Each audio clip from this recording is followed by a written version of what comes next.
Comment combattre la chaleur urbaine? Le changement climatique transforme nos manières d'habiter. Cet été, la ville comme on la connaît n'a pas su convaincre sur ses capacités d'absorber la chaleur. Ce type d'augmentation de la température en fonction de la densité et de l'agencement urbain s'appelle un îlot de chaleur. Le retour des beaux jours dans beaucoup de villes du monde, en Europe, en Amérique du Nord ou encore en Asie, est désormais synonyme de difficulté à supporter ces conditions de vie. La question se pose alors, comment lutter contre cette augmentation de la température estivale? Y a-t-il une solution pour remédier à la chaleur étouffante des villes en été?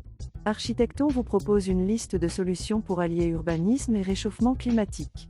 Rétrécir et couvrir les rues.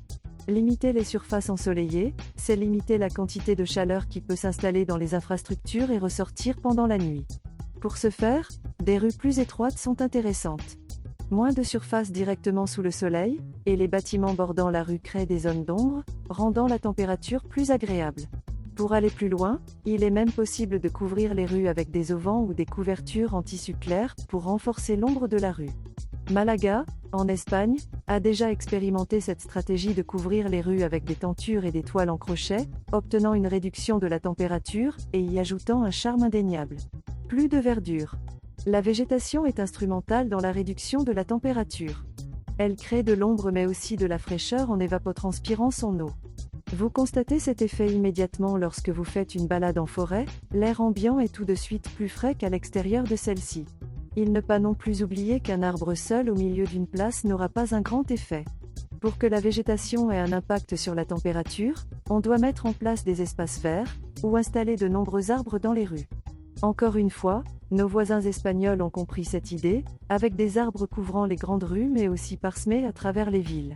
L'idée de couvrir les façades avec de la végétation fait son chemin, mais peut aussi s'avérer contre-productive en multipliant la consommation en eau des villes au-delà du raisonnable, alors que des arbres communs à une rue peuvent accomplir un résultat similaire en diminuant la température au sol. De plus, d'autres solutions existent pour les bâtiments. Jouer de l'architecture. Aller dans le sens du vent. Protéger les rues du soleil est un bon moyen d'empêcher la chaleur de s'infiltrer dans le goudron et les pierres, mais il existe un moyen tout aussi efficace et beaucoup plus simple d'empêcher l'accumulation de chaleur. Le vent est un des moyens les plus efficaces pour ventiler une ville, encore faut-il que celle-ci soit optimisée pour laisser passer les courants d'air. Il est nécessaire de penser de grandes avenues ininterrompues dans le sens du vent, d'empêcher les bâtiments de bloquer la circulation de l'air, et de s'assurer que les nouvelles constructions n'interrompent pas le souffle de l'air. Stuttgart est un pionnier dans ce domaine, et aujourd'hui pour construire au sein de cette ville, il faut faire appel à des spécialistes pour vérifier l'impact du chantier, avant son début. Utiliser des couleurs claires. Mais ce n'est pas tout. Plus simplement, il faut se souvenir des propriétés thermiques des matériaux, et de leurs couleurs. Les couleurs claires renvoient la luminosité et empêchent l'accumulation d'îlots de chaleur, tandis que les couleurs sombres attirent et emmagasinent la chaleur. Des toits clairs, un goudron moins sombre. Ce sont des solutions utiles pour empêcher les piétons d'être rôtis sur les trottoirs. Des solutions plus atypiques. Bien entendu, certaines de ces solutions ne sont pas toujours applicables dans tous les cas, ou même envisageables par les pouvoirs publics car elles sont coûteuses et peuvent nécessiter d'importants travaux. Toutefois, certaines solutions sont réalisables, et ce à la hauteur de l'individu. La clim, c'est fini. La climatisation est un outil très agréable pendant l'été, mais il faut se souvenir que son utilisation a un prix. Non, pas votre facture d'électricité, ou même son impact sur l'effet de serre avec sa consommation en énergie, mais plutôt la chaleur qu'elle dégage. Pour votre confort, une unité de climatisation rafraîchit votre maison ou appartement, mais en retour dégage une forte chaleur vers l'extérieur, c'est le principe de l'échange thermique. Cette chaleur se retrouve à l'extérieur certes, mais contribue au réchauffement de la température au sol, qui en retour fait à nouveau monter la température dans votre habitation. C'est un véritable cercle vicieux, encore plus si plusieurs personnes habitant côte à côte s'en équipent. Donc arrêtez la clim, et ouvrez vos fenêtres. Par contre, n'oubliez pas avant coup de faire le plus d'ombre possible en fermant les volets. Réutiliser l'eau de pluie? Et si on réutilisait ce que nous donne la nature? La tradition japonaise de l'uchimizu. Cette tradition consiste à garder les eaux de pluie, et s'en servir pour humidifier les trottoirs.